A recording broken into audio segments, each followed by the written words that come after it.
booties for black girl nerds.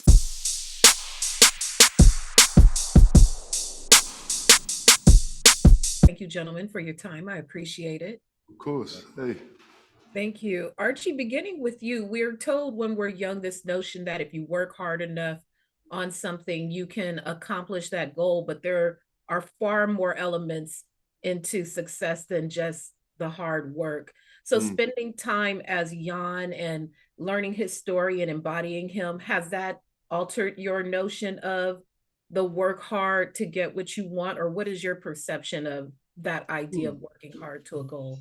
Well, it's interesting. I mean, there's so many factors. I think that this whole the GT Academy scheme, it came about because of the inaccessibility for, most working class people going into a sport like racing. So, there are so many things that are, that is so layered, realizing dreams like that, privilege, environment, what you grow up around, and then luckily Jann had the sheer burning passion, desire, and determination. I think that is the core of it. That is the most important thing that you need to have. But external factors like, where you grow up and all those things are the things that get in the way of those things. And that was the amazing thing about GT Academy, that it was able to help people realize this dream that might not have realized it without it.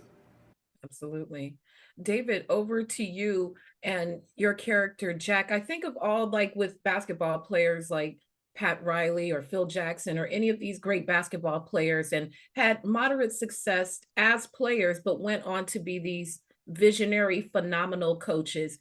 Would you put Jack in that same type of category, that he had some success as a racer, but went on to take this layperson to an improbable goal that no one else on earth probably could fulfill? Yeah, I mean, he's got a bit of a darker journey than that, where he didn't go straight from playing to coaching, and he sort of dropped out for a little bit because of a bad experience, a really bad experience that showed his limitations as a human being, in a sense. And I think that it's that feeling that makes him a great coach. And sometimes I think, there's something about great acting teachers too, where it's like, or something about great music coaches, or maybe you can't execute it yourself, but you can see it and you can see how to help it. And I think when that's personal, it becomes even more robust, because there's a surrogate in which you can fulfill your particular dream if you can craft it in a certain way.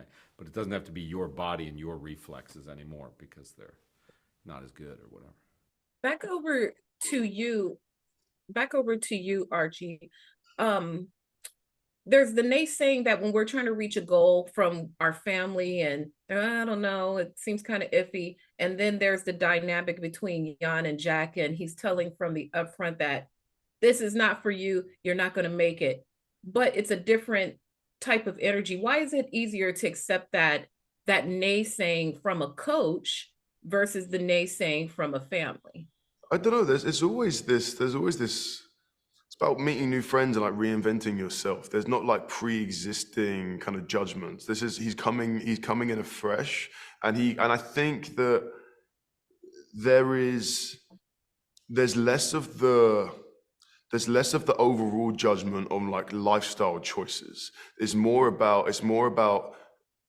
point blank skill with Jack. It's more like, I just don't know necessarily if you have what it takes to do this. And Jann has the determination to show, yes, I can, as opposed to, you've never made anything of yourself. You haven't got a plan. You're not lazy. It's less of a read of self and more of a read of skill, like from Jack. And I don't know. I guess whenever you move country, you meet new friends, you always feel like you can be like all of a sudden like reinvent yourself and be this new version of yourself. And I think that's what GT Academy does for Jann. He leaves home and he's around all these people that have no pre-existing judgments of him, don't think of him in the same way that his family do, and he's able to make something new of himself.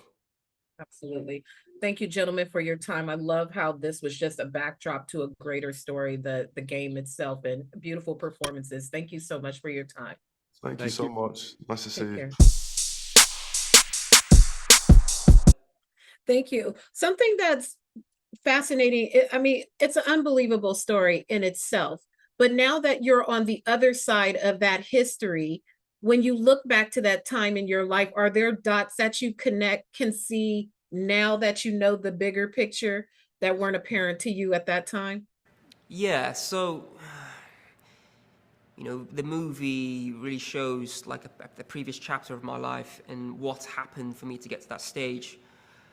There's lots of special moments that's changed the trajectory of my life and my career that are shown in that movie.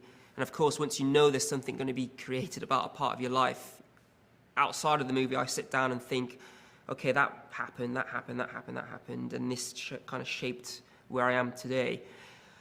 There's a lot, it's forced me to have a lot more self-reflection as well on the past, how I acted on and off circuit, which is only a positive thing I've got from that. When I spoke earlier with David and his portrayal of Jack, the chief engineer, I asked him about second chapters for people. And when you connected with your engineer, he was in a latter part of his career, as we learned during the course of the movie. When you look at how the relationship worked in real life between the two of you, what do you think it is about second chapters for some people that make them more successful than their first chapter? Because this is a considerable different success than the success he had as a driver himself. I guess there's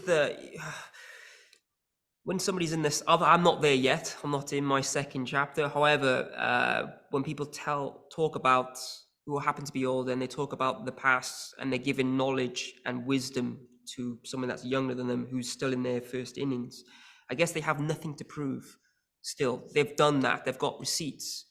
I've been teammates with drivers who happen to be older than me, and they're very open and forthcoming with information because they've already done it. They want to pass on that knowledge to somebody else. And David, the person he plays, Jack, is based off somebody I was very fond of, an engineer called Ricardo de Villa. And he was the first person who was an engineer who showed me true respect for my speed, not because I was a game amateur racer. He treated me as a professional, and I really value that. So I'm very happy that he's portrayed in the movie, because it's someone who of massive influence to me, someone who shaped me as a person on and off the circuit. And David, absolutely, he is perfect. He really he encapsulates this person that was very special to me in Gran Turismo. And lastly, now like you mentioned, you are still in the early chapter of your life. You're still a young man. To see yourself sort of immortalized this way, how did you react to seeing the portrayal for the first time? It's strange. It's still surreal to me. I'm aware I haven't processed that this is forever as well. I'm very pleased and blessed that my surname is out there as well. I'm representing Mardenborough the best I can, my family name. It's strange, really. It's very strange. It's going to take a long time to process this. However, I'm entering the second chapter of my, career racing. I'm still racing. I still have goals and accolades I want to reach, and I'm still as self-critical as I was back in the day, and I'm still not where I want to be. So I'm still, the fire is still flaming hot, but I'm just letting it flow at the moment and just taking it day by day, but it is strange. That's all you can do. Well, I thank you for your time. Have a wonderful premiere. It was a pleasure to see your story. Thank you. Thank you. Nice to meet you.